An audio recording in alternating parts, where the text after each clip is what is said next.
राधे राधे कृष्ण कन्हैया गोपाल प्यारो मुरली बजैया।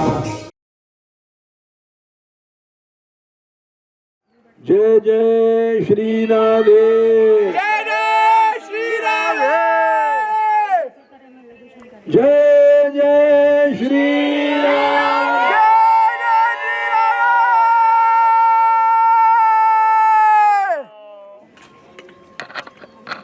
यद्यप विचार था लॉकडाउन के बाद करेंगे, लेकिन जब तक शरीर रहे न रहे। और हमने प्रारंभ इसलिए किया कि सन 53-54 में हम आए थे मानगढ़ में। जाने कितने साल हो गए याद नहीं। सन 53-54 से लगा लो, जब यहाँ मानगढ़ भयानक था। अजगर, सर्प, भूत प्रेतों का निवास था। कोई आता नहीं था। अब ये क्या है, 2020, इसमें इतना परिवर्तन हुआ, इसलिए हमने कथा बाहर रखी और शुरू कर दिया कि पता तो पड़ जाए कितना बदल गया है मान मंदिर।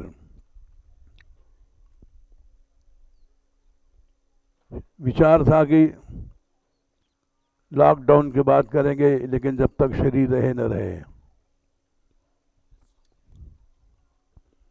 इसलिए आज से शुरू कर रहे हैं।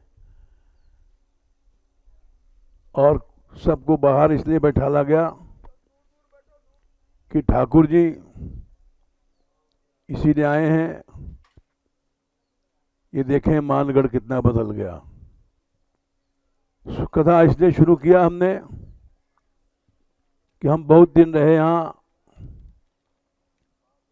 50 साल से ज़्यादा हो गया। जब मानगढ़ हम आए थे, यहाँ कोई नहीं आता था। चोरों को, डाकुओं को अड्डा था। जब यहाँ आए थे तब कोई दिन में भी नहीं आता था। बड़ा भयानक स्थान था। और आज इसलिए बाहर कथा शुरू किया कि हम देखते हैं कितने लोग हैं, आए हैं, मानगढ़ बदल गया है। विचार तो था लॉकडाउन के बाद शुरू करेंगे, लेकिन हमने पहले शुरू किया कि पता पड़ जाए कि मानगढ़ कितना बदल गया है। और कथा इसलिए शुरू किया कि ये ग्रंथ जो शुरू हुआ है बरसाने से हुआ है। तस्या नमोस्तु वृषभान हुओ देशेपि।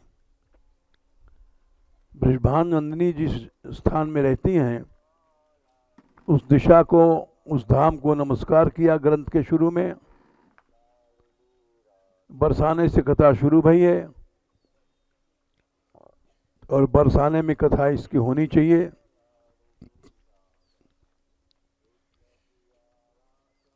इसलिए हमने शुरू किया। अब श्री जी की स्मरण करके हम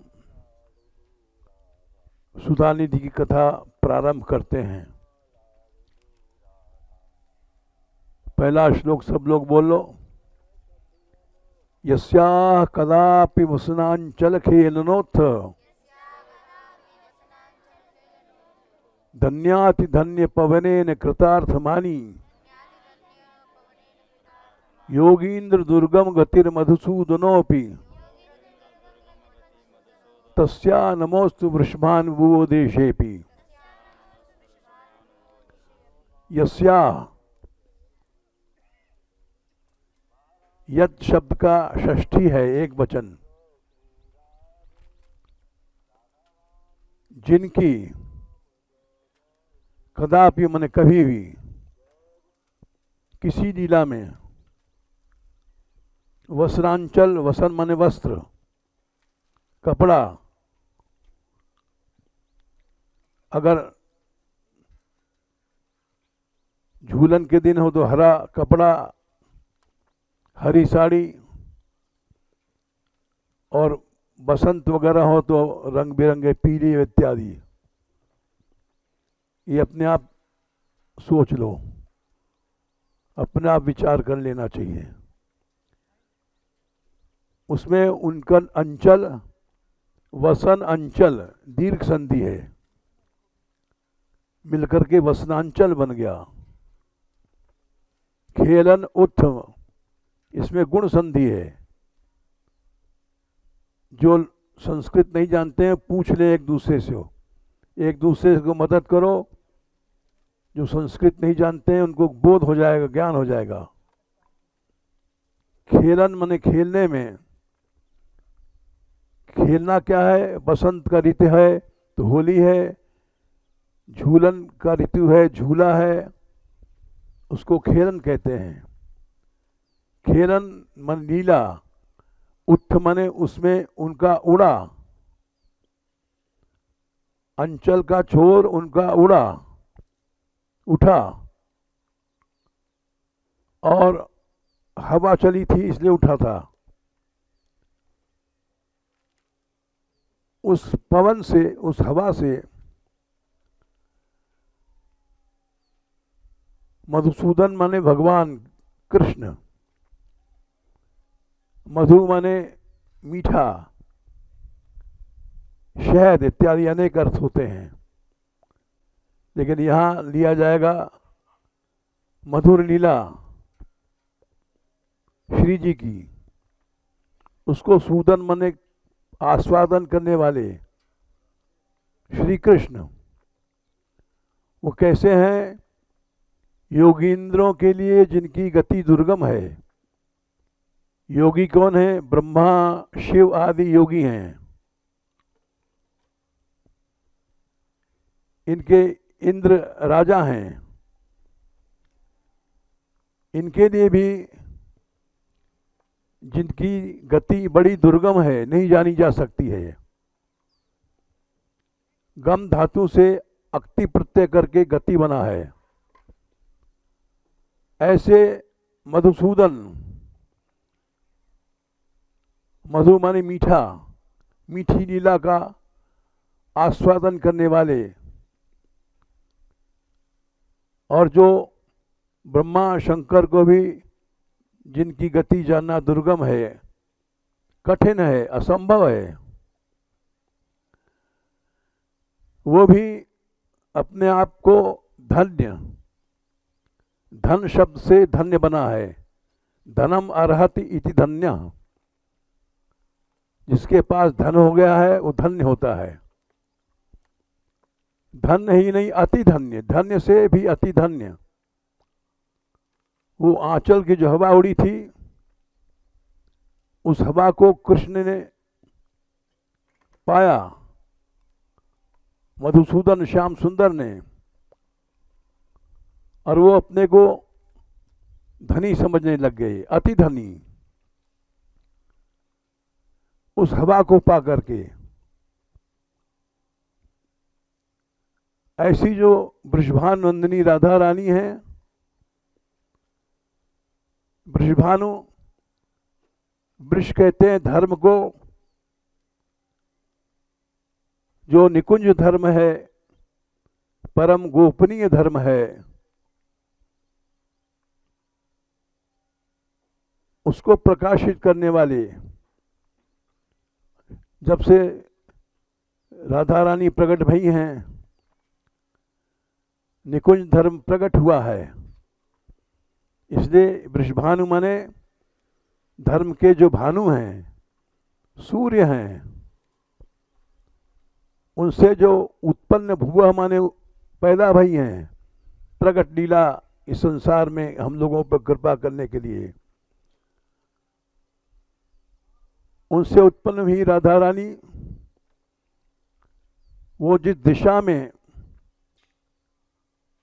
दिशा जिस बरसाने में अपने भावना के अनुसार लोग लगाते हैं, वृंदावन भी लगाओ, जहाँ भी जहाँ राधा रानी हैं प्रकट होती हैं, उसकी दिशा को भी हम आपी माने, दिशा को भी हम नमस्त, नमः कार है बार बार, तस्या उनकी, तद शब्द स्त्रीलिंग षष्ठी, तस्या तद और यद शब्द आया है। यद शब्द का षष्ठी है यस्या, तद शब्द का षष्ठी है तस्या। स्त्रीलिंग में जो लोग संस्कृत नहीं जानते हो वो रट लें।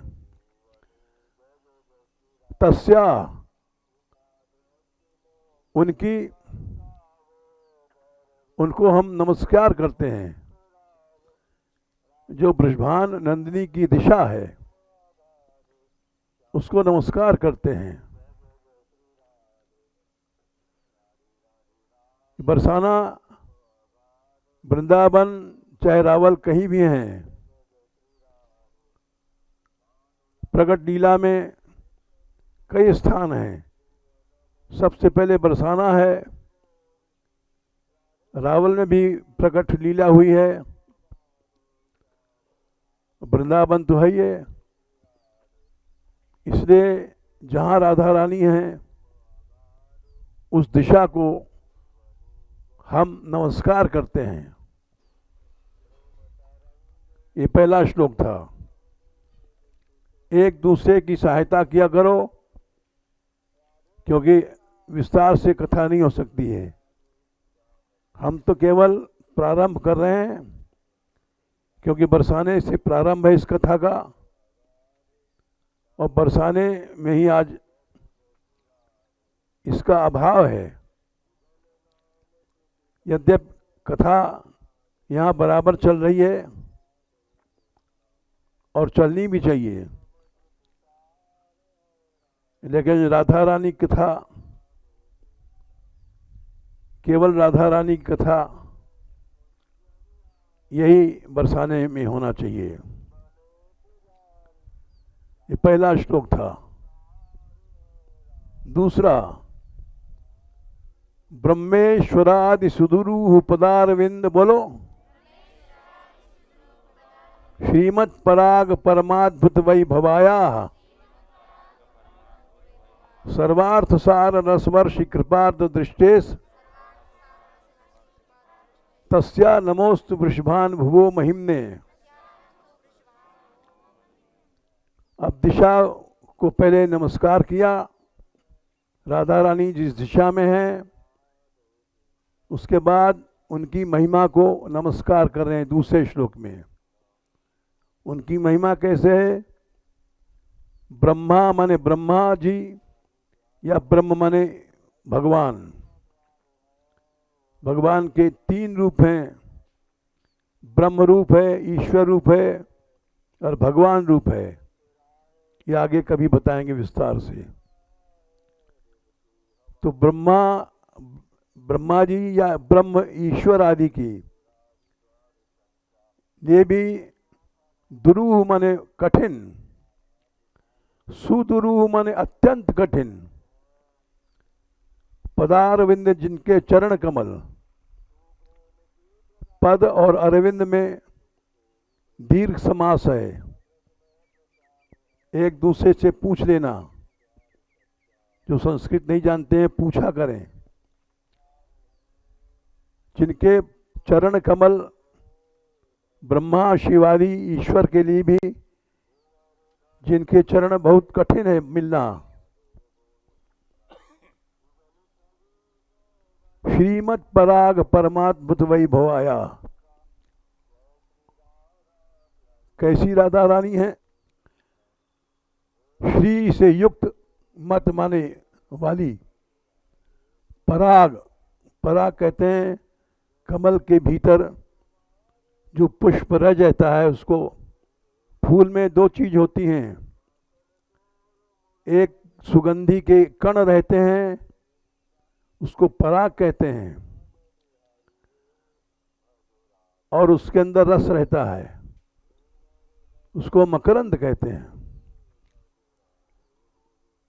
तो जिनके श्री चरण में जो पराग है वो परम अद्भुत वैभव है। परम माने सबसे अधिक, अद्भुत जो कभी नहीं प्राप्त हुआ। अकार का प्रयोग किया है अद्भुत में, भूत माने जो हुआ है और अद्भुत माने जो कभी नहीं हुआ था। ऐसा वैभव जिनका है, स्त्रीलिंग षष्ठी वैभव वाली, कौन? बृषभानुनंदिनी। आखिरी लाइन में परमाद्भुत वैभव वाली राधा रानी, जिनके चरण श्री से युक्त हैं और पराग में अद्भुत वैभव है। अद्भुत वैभव इसलिए है कि भगवान स्वयं श्री कृष्ण भी इस पराग की इच्छा रखते हैं प्राप्त करने की, तरसते हैं। ऐसी वैभव वाली राधा रानी सर्व अर्थ सार। सर्व अर्थ माने 4 तरह के पुरुषार्थ होते हैं, धर्म अर्थ काम मोक्ष। इन सब का जो सार है, निचोड़ है, रस। रस ही ब्रह्म है, वेदों में कहा गया, लेकिन वो वेद में भी गुप्त है, छिपा हुआ है। राधा रानी और कृष्ण का युगल का रस वो परम अद्भुत है। ऐसा जो वैभव, जो जिस पराग में संपत्ति है, ऐसी संपत्ति वाली सर्व अर्थ, सभी चारों पुरुषार्थों का सार रस, यही प्रेम रस। वर्षी माने बरसाने वाली, जिनकी कृपा से आर्द्र माने भीगी भई, दीर्घ संधि है। कृपार्ध दीर्घ संधि क्या है? ये आपस में जाना करो, पढ़ा करो। ऐसी दृष्टि वाली तस्या, उन तत्शब्द की षष्ठी है, उनको नमः का नमस्कार है, प्रणाम है। कौन है? बृषभानुनंदिनी है। महाराज बृषभान से जन्म लेने वाली, या वृष माने धर्म, निकुंज गुप्त धर्म, उसको प्रकाशत महाराज प्रकट लीला में बृषभान जी से उत्पन्न भई राधा रानी। इससे निकुंज धर्म का प्रकाशन हुआ, रस ब्रह्म की गुप्त लीला। उनकी महिमा को नमस्कार है। पहले श्लोक में उनकी दिशा, जिस दिशा में ही है, बरसाने को प्रणाम किया गया। दूसरे श्लोक में यहाँ की जो महिमा है उसको प्रणाम किया गया। अब तीसरे श्लोक में साक्षात भगवान जो परब्रह्म है, जो रस के अधीन हो जाता है, लीला में प्रवेश होता है। वो कैसी लीला है? तीसरा श्लोक चलो। यो ब्रह्म रुद्र शुक नारद भीष्म मुख्यई आलक्षितो न सहसा पुरुषस्य तस्य सद्यो वशीकरण चूर्ण मनंत शक्तिम तम राधिका चरण रेणु मनुस्मरामि। राधा रानी कितनी दुर्लभ हैं। अभी राधा रानी का स्वरूप नहीं आया। पहले में वो जिस दिशा में हैं उस दिशा को प्रणाम किया, दूसरे श्लोक में उनकी महिमा को, और तीसरे में उनकी चरण रज को प्रणाम किया गया, याद किया गया, और चौथे में उनकी चरण रज को प्रणाम करेंगे। अभी इष्ट का स्वरूप नहीं पहुंचा। ये दिखाता है कि इनका स्वरूप कितना दुर्लभ है। जो, यो माने जो, यद शब्द का पुल्लिंग है, यह, यौ, ये। जो संस्कृत नहीं जानते हैं, याद किया करें जो शब्द हम बता देते हैं, और इससे उनको संस्कृत का ज्ञान हो जाएगा। यो माने जो, ब्रह्म माने ब्रह्मा जी, या ब्रह्म का, ईश्वर का निराकार रूप जो है वो भी लग सकता है। रुद्र माने शंकर, सुखदेव, नारद जी, भीष्म, ये सब प्रधान भक्तों में 12 भागवतों में हैं। जो मुख्य हैं, मुख्य ही आलक्षितो न सहसा, इनको भी सहसा दिखाई नहीं पड़ते हैं। आलक्षित माने दिखाई पड़ना या अनुभव आना, विचार में भी नहीं आते हैं। सहसा, अचानक। कौन? जो पुरुष है, लीलाधारी भगवान जो लीला कर रहा है, श्री कृष्ण।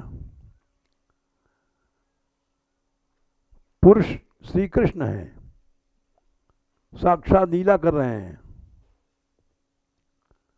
तस्य, तत्शब्द का षष्ठी है, तस्य। जो नहीं जानते हैं रट लें, सहतवते, एक दूसरे को मदद दो, ज्ञान हो जाएगा सहस में।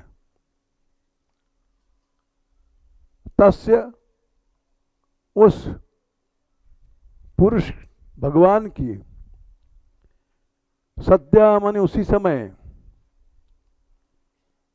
वशीकरण माने वश करने वाला, चूर्ण जो है श्री जी की चरण रज, उसमें अनंत शक्ति है। इसमें बड़ी भारी लीला है। लीला कहने के समय नहीं है, लेकिन छोटा सा प्रसंग दे रहे हैं। विवाह में दूल्हा के ऊपर श्री जी के चरणों का रज डाल दिया सखियों ने कि सदा वश में रहेंगे, अधीन रहेंगे। ये वशीकरण कर दिया कृष्ण के ऊपर। ये लीला है, पढ़ लेना ब्रज सागर में। और ऐसी जो राधा रानी की चरण रज थी, वो उनको वश में करने की अनंत शक्ति वाली है। जो श्री जी की सहचरियां थी, उन्होंने जब विवाह में कृष्ण दूल्हा बन के गए थे, तो श्री जी के चरण रज को लेकर के उनके मस्तक पर डाल दिया। ये लीला है कि हमेशा दूल्हा वश में रहेगा। ऐसी जो अनंत शक्ति वाली राधा रानी की चरण रेणु है, उसको अनु माने बार बार मैं स्मरण करता हूं। उस चरण रज में ही यह शक्ति है कि चरण रज को ही तुम याद करोगे तो कृष्ण वश में हो जाएंगे। ये वशीकरण मंत्र बताया सुधानिधि में यहाँ के रहने वाले जानने वाले भक्तों को। अनु माने बार बार स्मरण करो। अब चौथा श्लोक शुरू हो रहा है। आधाय मूर्धन यदा पुरुदार गोप्य काम्यम पदम प्रिय गुणैरपिपिच्छ मौले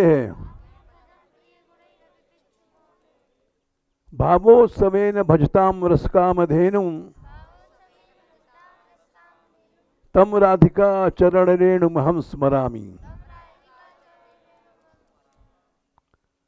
अब चौथे श्लोक में, तीसरे में तो चरण रेणु का स्मरण करना बड़ा दुर्लभ है। अगर उसको स्मरण करोगे तो अहम, तुम जो भी हो, अहम माने छोटा मोटा जीव, साधक, पापी कैसा भी है, वो स्मरण करेगा। उस राधा रानी के चरण रज की महिमा क्या है? आधाय, आ उपसर्ग है, धा धातु धारण करना, ल्यप प्रत्यय। इससे पूछ लिया करो आपस में। आधाय माने धारण करके, मूर्धनि माने अपने मस्तकों पर, यदा माने जब, अथवा यद माने जिसे आपू प्राप्त किया था उदार गोपियों ने। भक्तों उदार होना जरूरी है, इसके प्रमाण है बहुत से। उदारा सर्वे वैते, गीता में भगवान ने कहा उदार होना जरूरी है। देख लेना कैसी गोपियां थी जो बड़ी उदार थी। भक्त को कृपण नहीं होना चाहिए, कृपण को भक्ति नहीं मिलती है। इसलिए एक दूसरे को बताओ, समझाओ, पढ़ाओ तो उदार बनोगे। ऐसी गोपियां उदार थीं। उदार गोप्य बहुवचन है। आपू मैंने प्राप्त किया उन लोगों ने। कब? राधा रानी की चरण रज को मूर्धनि अपने मस्तक पर जब उन्होंने धारण किया तो गोपियों को मिल गया, क्या मिला? काम्यम पदम। काम्यम मने जो चाहती थी, चरण। पिछ मौले, मोर मुकुटधारी को पिछ मौली, मौली माने मस्तक, पिछ माने मोर का पंख जिनके मस्तक पर है, उनको प्रिय गुणई। उनके प्रिय गुण क्या है? श्रृंगार रास, महारास। गोपियों के साथ नाचने लग गए। ताई अहीर की छोहरियां छछिया भर छाछ पे नाच नचावें। इसको लिखा है रसिकों ने। जरा सी छाछ पर नचाती थी, ऐसा प्राप्ति उनकी भई। और उनके गुणों के साथ, उनके गुण क्या है? वो भी बड़े उदार हैं। जो राधा रानी के भक्त हैं उनके दास बन जाते हैं। ये आगे 117वें श्लोक में बताया गया है। राधा पाद सरोज भक्ति मुचराम, ये सुधा नहीं बताया गया है कि वे राधा रानी के चरणों में जिसकी भक्ति है उसके दास बन जाते हैं, उसको माला पहनाते हैं। स्वयं ब्रह्म भगवान श्याम सुंदर 117वें श्लोक में देख लेना।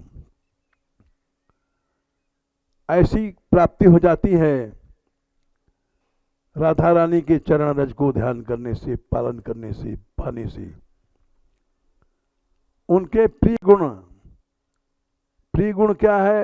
रास करना, भगवान की अंतरंग लीला, वो अपने आप को सब कुछ दे देते हैं, बेच देते हैं गोपियों के हाथ में।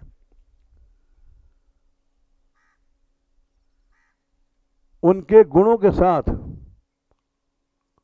अपना काम्य पद, जो इनका अपना इच्छित पद था। इच्छित पद क्या था? जैसे कृष्ण की प्राप्ति है, अनेक भावों से प्राप्ति है, चाहे वात्सल्य रस से है, चाहे दास्य से है, चाहे सख्य से है। ये सब आगे बताया है 114-15 के पास, ब्रह्मानंदी के बाद इस श्लोकों में बताया है। संख्या देख लेना।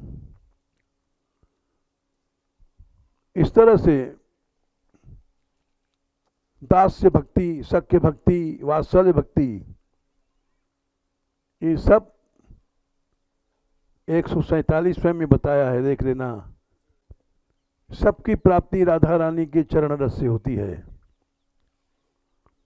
सुधा निधि में ये सब बातें लिखी हैं। उन गोपियों ने प्रिय गुणों, यानी अपने अपने भावना के अनुसार, कोई वात्सल चाहती थी, कृष्ण हमारे बालक बने, तो वात्सल भाव से मिलते थे। सखा चाहते थे, सख्य भाव से मिले, तो सखा भाव वाले को मिल। यत् सिद्धि परमापदैक, ये सब आगे बताया गया है।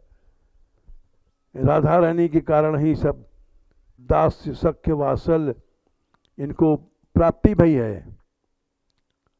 और बिना राधा रानी के ये कोई भी भाव सिद्ध नहीं होगा।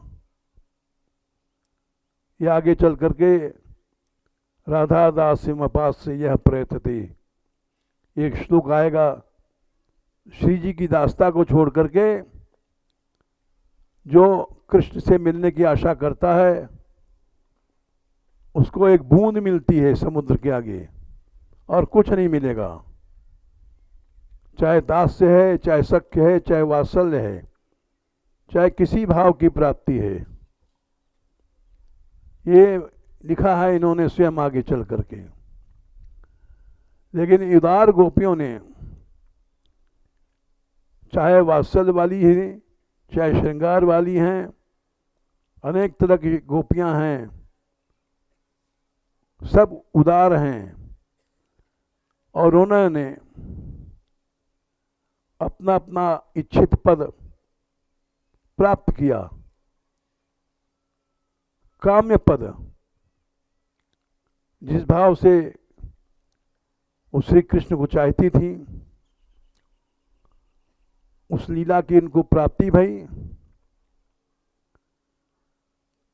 अरे गोपियों को तो भाई, और बाकी हम लोग क्या वैसे बैठेंगे? नहीं, भाव और उत्सव गुण संधि है।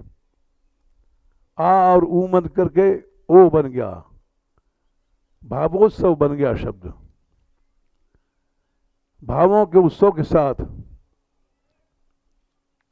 जो रस कामधेनु श्री जी की चरण रज को रस कामधेनु कहा है।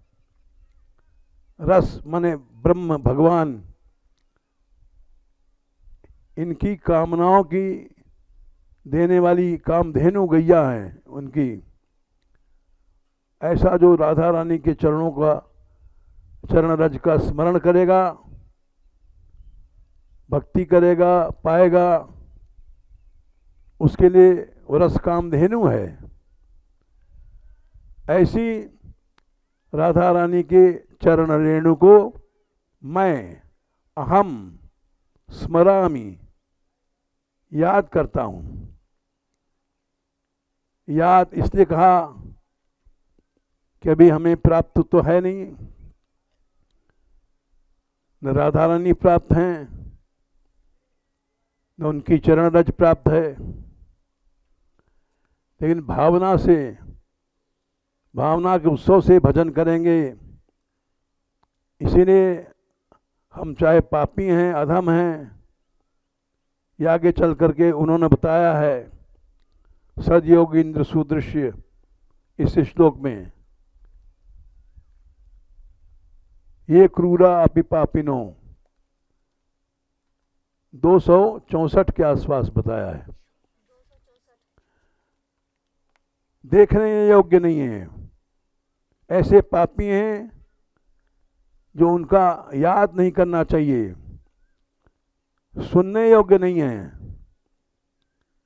वो भी अगर श्री जी के चरणों की रज का स्मरण करेंगे तो कामधेनु रूपी राधा रानी के जो चरण रज है वो सब कुछ दे देगी उनको। भाव उत्सव में गुण संधि है, आ और ऊ मिलकर ओ हो गया। ये एक दूसरे को बताओ जो जानते हैं, ये सेवा है सब भक्तों की।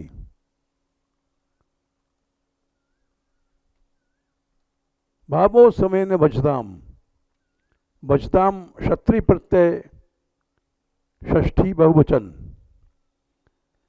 भाव के उत्सव से के साथ भजन करने वालों के लिए द्वरस के लिए कामधेनु के समान है। ऐसी राधा रानी के चरण रेणु को मैं स्मरण करता हूँ।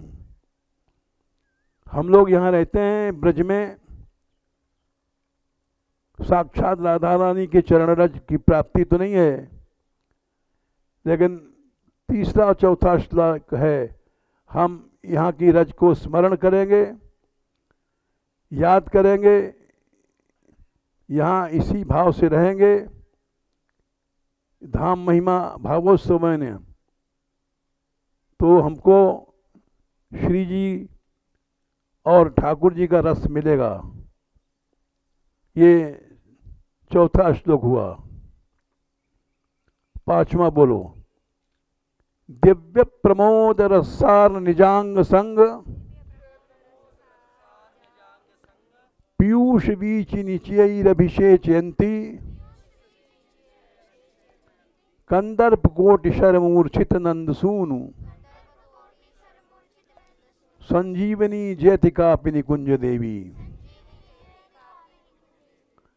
अब जिनके चरण रज की महिमा है वो कौन है? राधा रानी तो है, ये नाम बता दिया उन्होंने। अब वो कैसी हैं? संजीवनी, जिलाने वाली संजीवनी बूटी सब जानते हैं। लक्ष्मण जी के लिए हनुमान जी लाए थे प्रगट लीला में, और संजीवनी से राम ने लक्ष्मण को जीवित किया। संजीवनी जब से प्रसिद्ध हो गई है, भगवान को भी जीवित कर देती है। राम लक्ष्मण भरत शत्रुघ्न चतुर्व्यूह भगवान है। भगवान को भी जीवन दान देने वाली ये रामावतार से सिद्ध हो जाता है। इसलिए श्याम सुंदर को भी जीवन दान देने वाली निकुंज देवी कौन है? राधा रानी निकुंज में रहती हैं। उन निकुंज देवी की जय हो। अब संजीवनी की कथा सब लोग जानते हैं, इसको कहने में समय नष्ट नहीं करेंगे। बड़ी कठिन बूटी है, जीवन दान देती है, और हनुमान जी लाए थे। सब बूटियां छिप गई हैं कलयुग में, और वहाँ भगवान की कृपा से स्मरण किया तो समझनी में प्रकाश आ गया और पहचान गए हनुमान जी, और ला करके लक्ष्मण जी को दिया, जीवित हो गए। तो भगवान को भी जीवन देती है।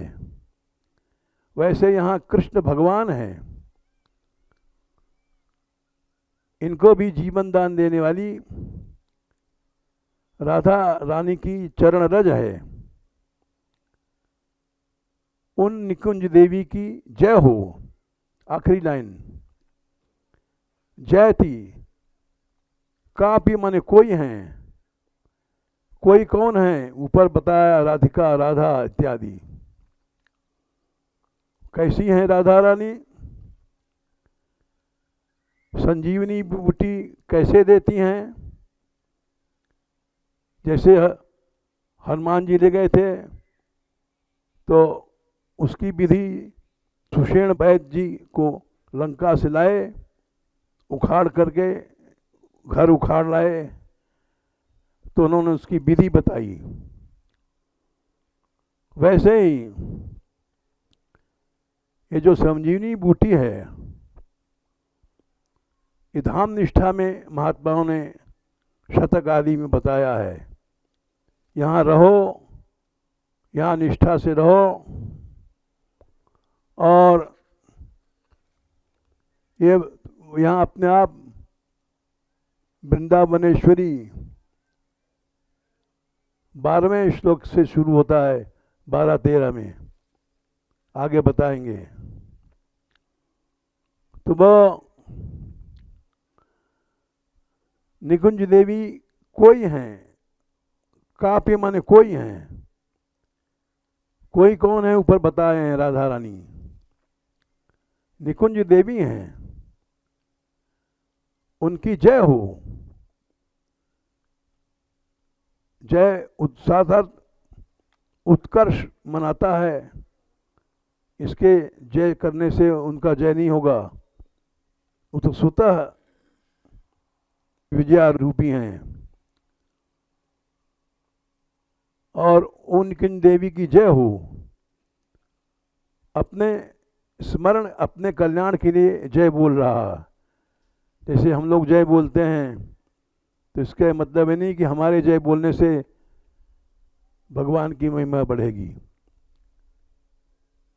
अपना कल्याण होता है। कैसे होता है? संजीवनी कैसी है? दिव्य प्रमोद रससार। दिव्य जिसका वर्णन नहीं हो सकता। दिव्य माने भगवत धाम या स्वर्ग संसार में कहते हैं। दिव्य शब्द से यत प्रत्यय कर दिव्य बना। अलौकिक, प्रमोद, आनंद।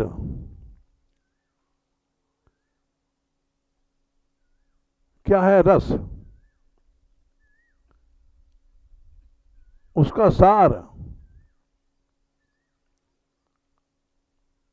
सार वस्तु कहते हैं निचोड़ को। क्या था? निजांग संग। श्री जी ने वो दिव्य संजीवनी श्याम सुंदर को पिलाना था, देना था। तो सुषेण बद्य ने जैसे बताया था, इस बूटी को ऐसा करो, घोटो, छानो और लक्ष्मण जी को दो। तो वैसे ही श्री जी उस संजीवनी को श्याम सुंदर को दान कर रही हैं। निज अपने अंग संग। अंग संग से ही क्रीड़ा होती है और उससे पीयूष, अमृत, वीची की लहरें पैदा होती हैं उनके अंग संगों से। लहरों में एक दो बूंद नहीं आती है। निचय माने समूह। उस लहरों के समूहों से अभिषेक करती हैं, नहलाती हैं श्याम सुंदर को। संजीवनी पिलाई थी उन्होंने राम ने लक्ष्मण को राधा रानी अभिषेक करती हैं, अपने अंग संगों से स्नान करा देती हैं। तब श्री कृष्ण जो कंदर्प कहते हैं अलौकिक काम, कम दर्पयति इति कंदर्प, किसके अंदर मद नहीं पैदा करता है उसको कंदर्प कहते हैं। करोड़ों कंदर्पों के शर मने बाण से जब मूर्छित हो जाते, नंद सूनु मने नंदलाल, सूनु मने लाल, और मूर्छित हो जाते हैं विरह की अब मूर्छा में, तब श्री जी उनको जाकर के अपना अंग संग देती हैं। उससे उनकी मूर्छा दूर हो जाती है। करोड़ों कामदेव के बाण से मूर्छित नंदलाल को जीवन दान देने वाली ऐसी जो निकुंज देवी हैं, यहाँ निकुंज देवी क्यों कहा गया है? बृषभान नंदिनी ऊपर कहते आए हैं, बोले इसलिए कि न अनंत कोटि ब्रह्मांड हैं। आगे आया है 126वें श्लोक में, अनंत कोटि ब्रह्मांडों में ये जो लीला चलती है वही यहाँ अवतार लेती हैं। और 140वें में बृषभान भवन में प्रकट होती हैं। इसलिए जो निकुंज देवी हैं, अनंत कोटि ब्रह्मांडों में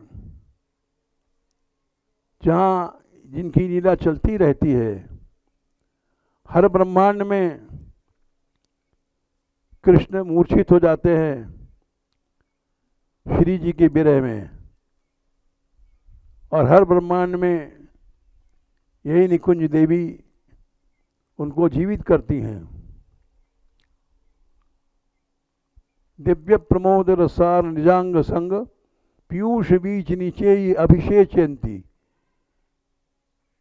संजीवनी बूटी पिलाई गई थी, ये पिलाई नहीं गई, उन्होंने अपने अंग संग से उनको अभिषेक कराया। थोड़ा बड़ा रोग होता है तो छोटी सी दवा दी जाती है, अभिषेक पूरा आमूल चूल स्नान कराया, सर्वांग मिलन हुआ। ऐसी निकुंज देवी अनंत कोटि ब्रह्मांड नायिका राधा रानी की जय हो। ये 5वां श्लोक है। 9 बज गए, समय हो गया, अब तुम लोग जाओ। राधा रानी की जय जय श्री राम।